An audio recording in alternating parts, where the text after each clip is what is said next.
Bonsoir Gilles, est-ce que tu peux te présenter, est-ce que tu peux nous expliquer ce que tu fais? Oui, alors bonsoir, je m'appelle Gilles Le Guen, je suis artiste peintre vivant en Polynésie, à Tahiti plus particulièrement depuis une trentaine d'années. Et donc je peins un petit peu de l'imaginaire, un peu c'est de la peinture un petit peu au niveau émotionnel, un peu des thèmes locaux et beaucoup des choses qui racontent des histoires aussi du passé ou du futur. Ah, d'accord, parce que je regardais un petit peu ce que tu étais en train de faire là et je trouvais ça fantastique en fait. Est-ce que tu peux nous expliquer un petit Oui, peu voilà. ce que ça représente en fait? Alors, là on fait un voyage un petit peu dans le temps. C'est un tableau qui est sur, il y a à peu près 50 000 ans, en Polynésie, se trouvait être, il semblerait, le vieux continent mu, qui serait à l'intérieur, qui aurait été englouti au fin fond du Pacifique. C'est un peu l'équivalent de l'Atlantide en Europe, hein, qui a disparu aussi à une certaine époque. Le continent mu aurait disparu en dernière période, bien avant déjà l'Atlantide. Alors c'est une histoire qui se passerait à cette époque-là. C'est le titre du tableau, c'est l'amour plus fort que la mort. Donc c'est un jeune prince de l'époque, très amoureux d'une jolie princesse qui s'appelle Hina. Lui, il s'appelle Ram. Et cette princesse, eh bien malheureusement...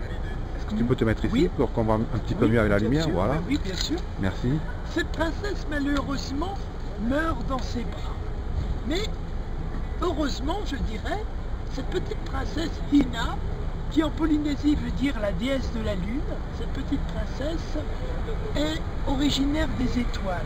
Son papa venait de Vénus et sa maman de la constellation des Pléiades.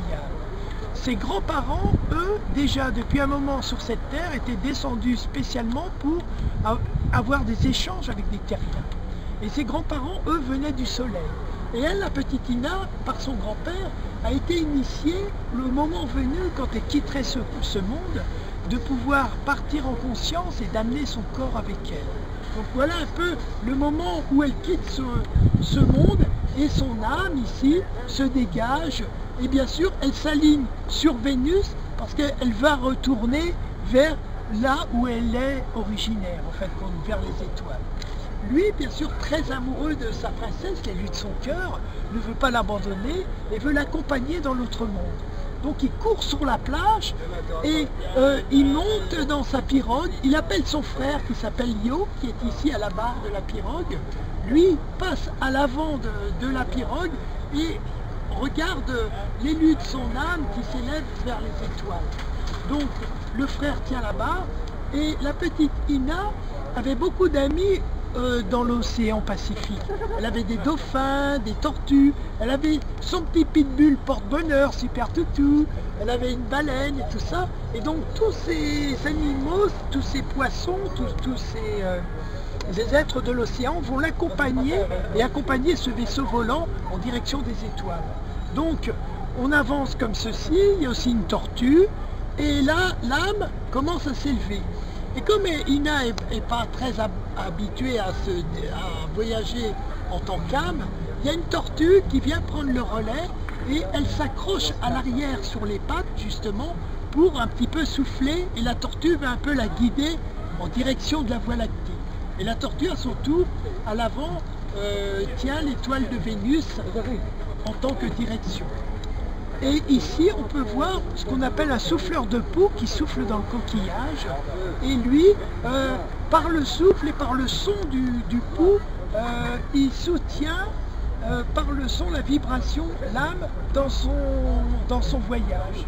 Et ici aussi, dans les paous, qui sont les tam-tams polynésiens, aussi les joueurs de paous, par le son, portent et soutiennent aussi les êtres qui voyagent en direction des étoiles. Donc on arrive, là il y a une raie aussi qui accompagne, et petit à petit, tout le monde se retrouve ici, là en plus petit. Là bon, j'ai pas tout à fait encore terminé, et ils arrivent, Hina bien sûr qui est en tête avec l'étoile. Là il y a une météorite qui passe, et heureusement elle ne va pas les rencontrer, mais elle passe pas très loin, hein, elle va dans cette direction.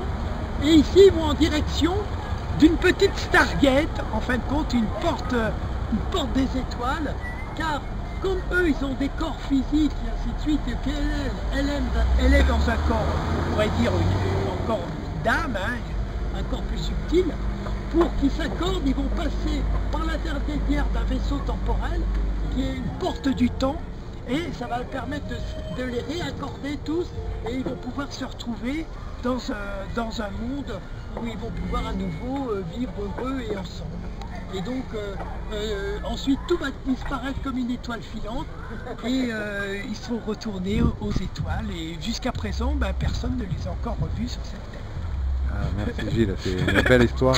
Et si je veux que tu me fasses le même genre de tableau avec une autre histoire, où c'est que je peux te contacter en fait? Oui, tu peux me contacter à mon numéro de téléphone, je suis soit sur Tahiti ou Montréal. Mon numéro c'est le 730 527, le 730 527. Voilà, on peut me contacter par téléphone. Donc j'ai un atelier à Montréal et aussi sur Tahiti. D'accord Gilles, eh bien, je te remercie beaucoup. Oui, et puis c'était un vrai je vais plaisir, prendre hein. un gros plan de un plan Voilà. éloigné de ton œuvre.